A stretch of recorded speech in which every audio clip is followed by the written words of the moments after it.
Fala galerinha, professor João Pedro de Matemática aqui de novo com polinômios e hoje a gente vai falar sobre os polinômios e o grau dos polinômios. Vem comigo!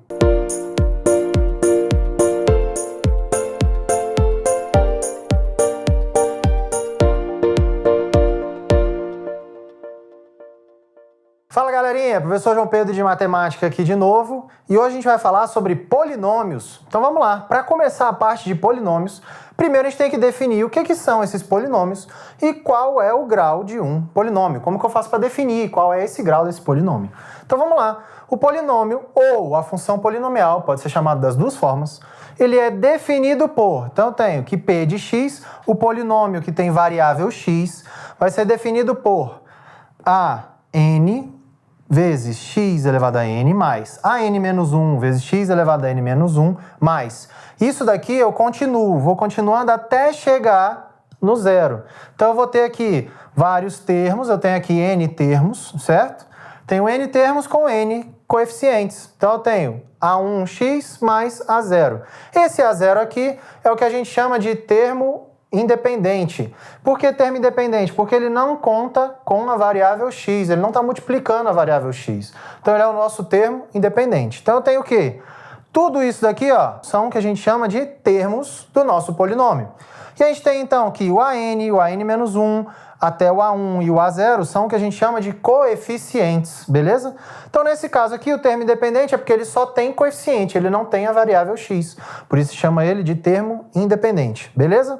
Então vamos lá. Isso daqui é a definição do nosso polinômio. Como que eu faço agora para definir qual é o grau de um polinômio? O grau de um polinômio nada mais é do que o maior expoente que eu tenho no meu polinômio, desde que o coeficiente seja não nulo, seja diferente de zero. Então eu vou pegar sempre o maior expoente que tem um coeficiente não nulo. Os que têm coeficiente nulo a gente desconsidera na hora de ver o grau desse polinômio.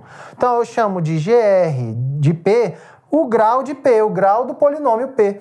E o grau do polinômio vai ser o maior expoente. Então vamos lá. Exemplos aqui então. Meu P1 de x aqui, ó, meu primeiro polinômio é igual a 5. Então eu digo que esse polinômio aqui ele é constante, porque ele só tem o termo independente, ele não tem a variável. Logo eu chamo ele de polinômio constante. E o grau de P1 desse meu primeiro polinômio vai ser 0, porque eu não tenho variável, então eu não tenho expoente da variável para olhar qual é o grau. Então, polinômio constante, o grau é sempre 0.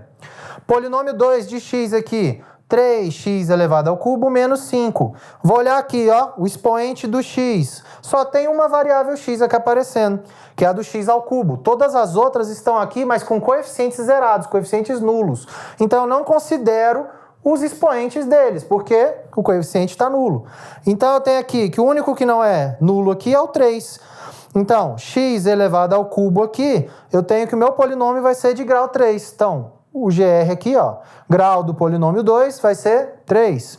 Agora aqui, polinômio 3 de x é 4x à quarta menos 3x ao quadrado.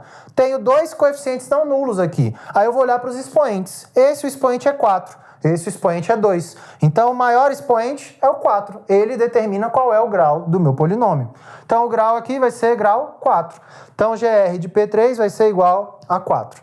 A última aqui, eu tenho que o meu polinômio de x é igual a 0, é nulo. Então a gente chama ele de identicamente nulo. Quando o polinômio é identicamente nulo, quando todos os seus coeficientes são zerados, inclusive aqui o termo independente, inclusive o meu último coeficiente, eu digo que esse polinômio é identicamente nulo e ele não tem grau. Então é diferente de ter grau 0. O grau 0 é quando o meu último coeficiente, o termo independente, não é 0. Quando ele é 0, meu polinômio é identicamente nulo e ele não tem grau. Eu espero que vocês tenham entendido e até a próxima aula.